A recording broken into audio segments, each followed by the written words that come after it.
The restaurant went quiet when the woman at the small table by the window checked her phone for the third time, smiled politely at no one, and realized she had been abandoned, again, and that was the exact moment the single dad at the bar stood up, walked across the room, and changed every life there without meaning to. Daniel hadn't planned to sit down beside her. He hadn't planned anything that night except a quick dinner before heading home to help his daughter finish a solar system model due the next morning. He'd chosen the place because it was quiet, because quiet had become his currency since his wife left, and because he could eat fast and think slowly.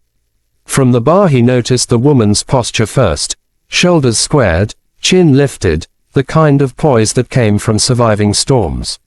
She wore a blue scarf Daniel recognized instantly, not because it was distinctive, but because he'd seen it countless times draped over a chair in his old kitchen, folded on the back of a pured Sunday service, knotted tight against winter wind while she waited for her daughter to come home. It belonged to Margaret, his ex's mother. Margaret sat alone at a table set for two, her water untouched, bread basket cooling between her hands. The waiter hovered, unsure. Daniel's chest tightened. He knew her habits the way you know a road you've driven for years, how she would pretend not to mind, how she would offer kindness to the person who wronged her, how she would tell herself it didn't matter. He also knew why she was there. Blind date. Her first since her husband died.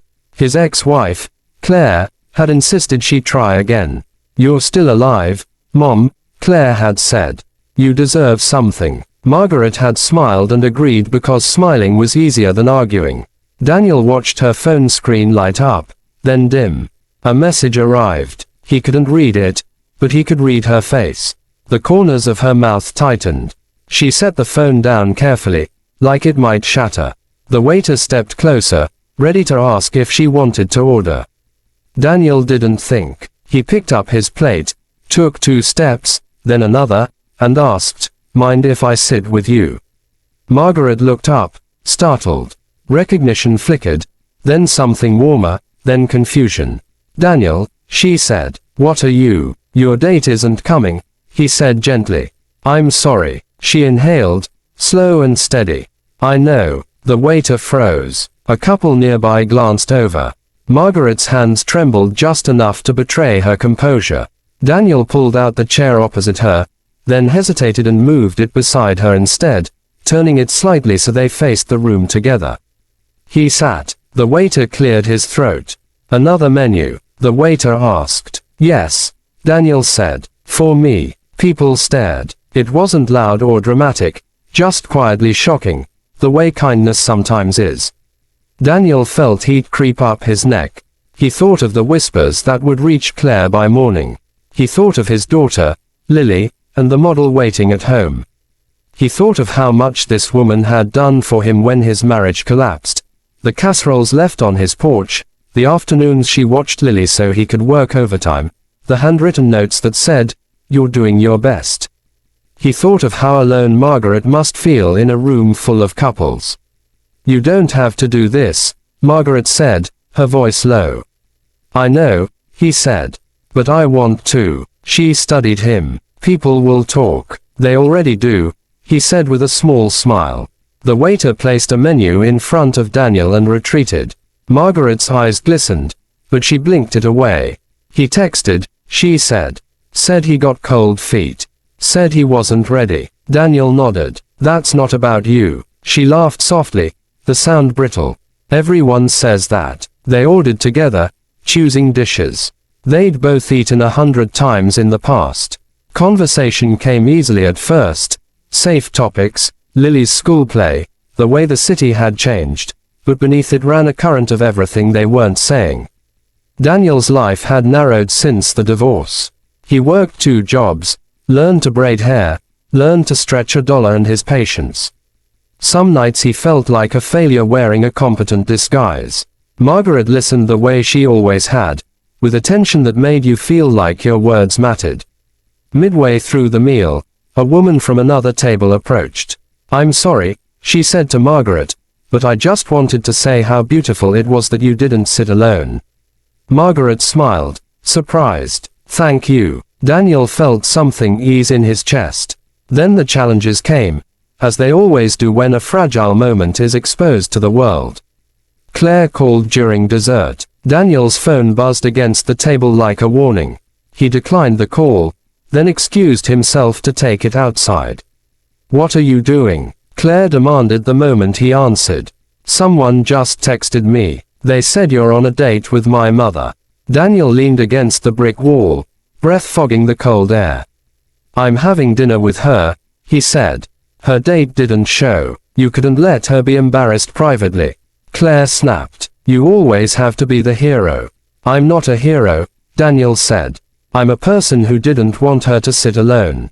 There was a pause. "This is inappropriate," Claire said finally. "People will get the wrong idea." "People get the wrong idea about everything," Daniel said. "Lily needs me home soon. I'll explain later." Inside, Margaret watched him through the window, fear and gratitude tangled in her expression. Daniel returned to the table and found his appetite gone. "I don't want to cause trouble," Margaret said. "You're not," Daniel said. "Life is." They paid and stood to leave.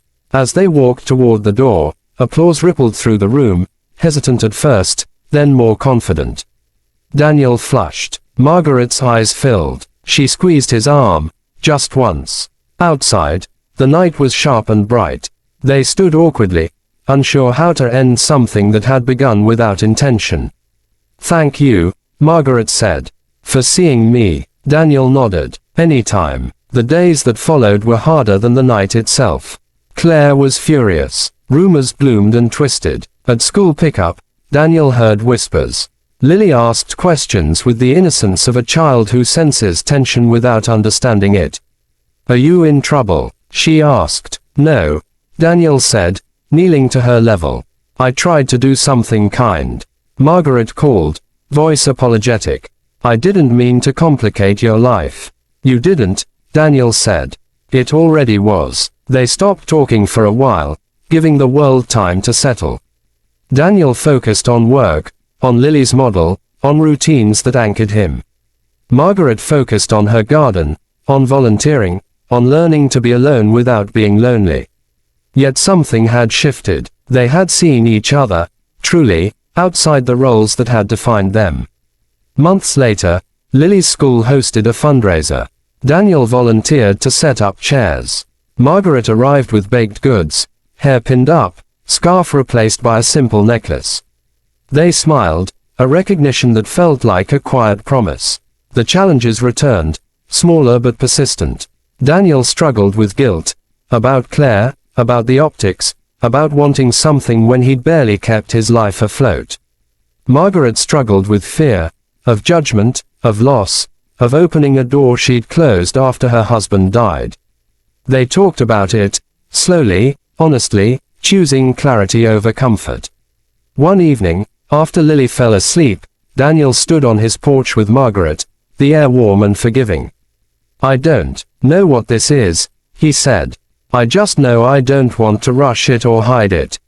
Margaret nodded. "I don't need a grand story," she said. "I need a good one." They took it one step at a time. Coffee became walks. Walks became dinners that ended before midnight because Lily had school and Margaret liked mornings. Claire softened when she saw Lily happy, when she saw boundaries respected. It wasn't easy, but it was real. A year after the night at the restaurant, Daniel returned there with Lily to celebrate a promotion. The table by the window was empty. The waiter recognized him. "You're the guy," he said. Daniel smiled, a little embarrassed. Later, walking home, Lily slipped her hand into his. "Dad," she said, "I think being kind is brave." Daniel looked at her, heart full. "I think you're right. Kindness didn't solve everything. It didn't erase the past or guarantee the future. But it did something quieter and just as powerful. It told the truth about who they were trying to be. And sometimes, that was enough to shock a room, soften a life, and open a door where none had been planned."